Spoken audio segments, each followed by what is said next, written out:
دادو میں آقائے دو جہاں سرور کونین حضرت محمد مصطفیٰ صلی اللہ علیہ وسلم کی شان میں سالانہ عظیم الشان جلسے کا اہتمام کیا گیا۔ دادو میں آقائے دو جہاں سرور کونین حضرت محمد مصطفیٰ صلی اللہ علیہ وسلم کی شان میں سالانہ عظیم الشان جلسے کا اہتمام کیا گیا۔ جلسے میں عالم دین سید حسین شاہ قمر شریف نے خطاب فرمایا اور محمد مصطفیٰ صلی اللہ علیہ وسلم کی شان بیان کی۔ مزید دیکھتے ہیں دادو سے ہمارے نمائندہ عزیز اللہ خاص خیلی کی سپورٹ میں۔ عقائد دو جہاں سرور کونین حضرت محمد مصطفیٰ صلی اللہ علیہ وسلم کی شان میں سالانہ عظیم الشان جلسے کا اہتمام کیا گیا، جس میں عالم دین سید حسین شاہ قمر شریف نے خطاب فرمایا اور محمد مصطفیٰ صلی اللہ علیہ وسلم کی شان بیان کی۔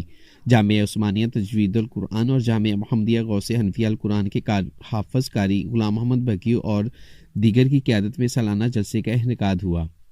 جلسہ میں عاشقان رسول کی کثیر تعداد نے شرکت کی۔ اس موقع پر عاشقان رسول صلی اللہ علیہ وسلم کا کہنا تھا کہ عقائد دو جہاں سب محمد مصطفیٰ صلی اللہ علیہ وسلم کی آمد ہم سب مسلمانوں کو امن بھائی چارہ کا درس دیتی ہے۔